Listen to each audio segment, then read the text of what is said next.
va y avoir beaucoup de vocabulaire, mais je vous assure, c'est vraiment facile. En probabilité, on travaille sur des expériences. On parle d'expériences. Par exemple, tirer une carte, lancer un dé, tirer une boule dans une urne. Il y a tout un tas d'expériences qu'on va faire et qu'on va étudier. Alors, une expérience est dite aléatoire si elle satisfait 3 conditions. La première, on connaît tous les résultats possibles à l'avance, bien évidemment. La deuxième, on ne peut pas prévoir avec assurance le résultat. Et la troisième, on peut reproduire l'expérience dans les mêmes conditions. Par exemple, tirer un numéro au loto. C'est bien sûr une expérience aléatoire. Pourquoi? Parce que je connais tous les numéros qui sont dans l'urne au départ. Je peux donc connaître tous les résultats à l'avance. Je ne peux absolument pas savoir quel résultat va être tiré. Je peux deviner par hasard, mais je ne peux jamais dire à l'avance, c'est sûr, c'est ça le résultat. Et bien évidemment, si je remets toutes les boules dans l'urne, je peux recommencer dans exactement les mêmes conditions. Donc voilà une expérience aléatoire. Et en troisième, on n'étudie que des expériences aléatoires. Une autre définition, on va pas parler de résultat d'une expérience, on va parler en probabilité d'une issue. Donc les résultats sont appelés des issues. Et si je prends un ensemble d'issues, on va appeler ça un événement.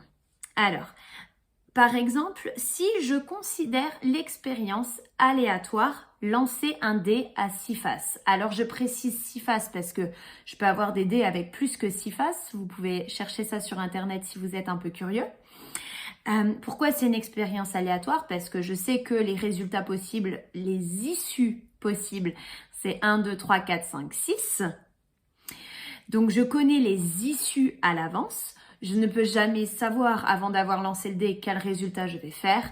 Et bien sûr, je peux relancer le dé dans les mêmes conditions. Donc voilà les issues. Et on va donner 2 événements. Alors on pourrait en lister plein d'autres, mais on va donner 2 événements.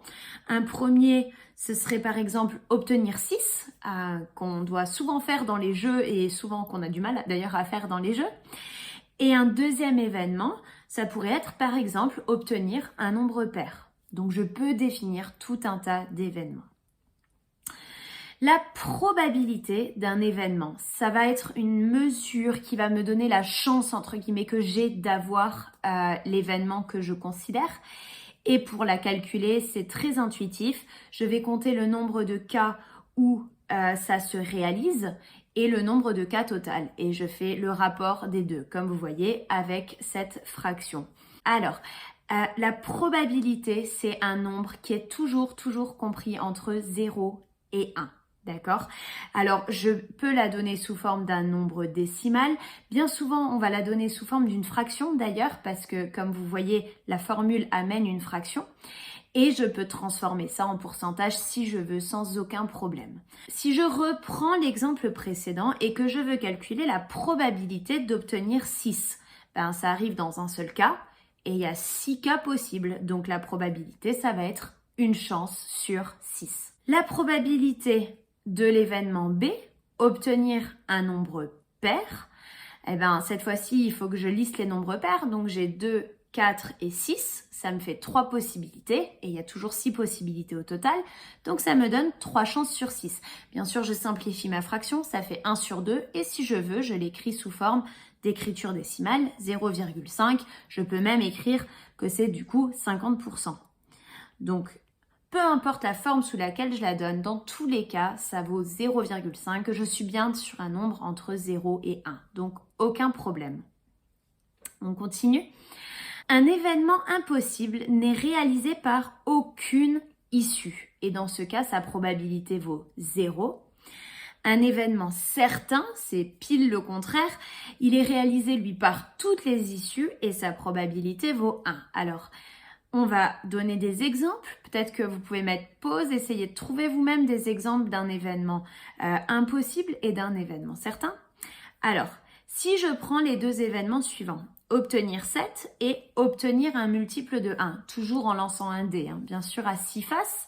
Obtenir 7, si je lance un dé à 6 faces, c'est absolument impossible. Donc ça va être un événement impossible. Et obtenir un multiple de 1, tous les nombres sont multiples de 1. Donc, peu importe le résultat du dé, je sais que je vais obtenir un multiple de 1. Donc, il y a toutes les chances de l'avoir. Donc, c'est un événement certain. Et donc, la probabilité d'obtenir l'événement C, elle vaut 0. Et la probabilité d'obtenir l'événement D, elle vaut 1. Continuons. Si je considère deux événements, ils peuvent être réalisés en même temps ou non. Si on peut les réaliser en même temps, on va dire que les événements sont compatibles. Sinon, bien sûr, ils sont incompatibles. Et toujours si je considère deux événements, je peux avoir le contraire d'un événement. Donc, vous remarquez, c'est noté A avec une barre au-dessus. Donc, on note A barre, le contraire de l'événement A. Et c'est l'événement qui est réalisé quand A ne l'est pas. Alors, une petite remarque, A et A bar, bien sûr, sont incompatibles. Je ne peux pas avoir une chose et son contraire en même temps. C'est pas possible. Donc là, j'ai deux événements incompatibles. Et terminons avec deux exemples pour illustrer cette définition. Je reviens toujours sur mon exemple du lancer de dés. Je rappelle qu'on avait appelé B l'événement obtenir un nombre pair. Alors, si je considère l'événement E obtenir un nombre supérieur à 3, je peux avoir un nombre qui est à la fois pair et à la fois supérieur à 3, par exemple 4 ou 6. Donc là, on va dire que B et E sont deux événements compatibles. Si je dois trouver B bar, l'événement contraire à l'événement B, il faut que je réfléchisse à qu'est-ce que c'est le contraire d'obtenir un nombre pair. Donc, quand j'obtiens pas un nombre pair, qu'est-ce que j'obtiens? Évidemment, j'obtiens un nombre impair. Et donc, B bar, ça va être obtenir un nombre impair. Donc, vous voyez, c'est vraiment simple. Je pense qu'il n'y aura aucun problème pour vous dans les exercices. Bon courage!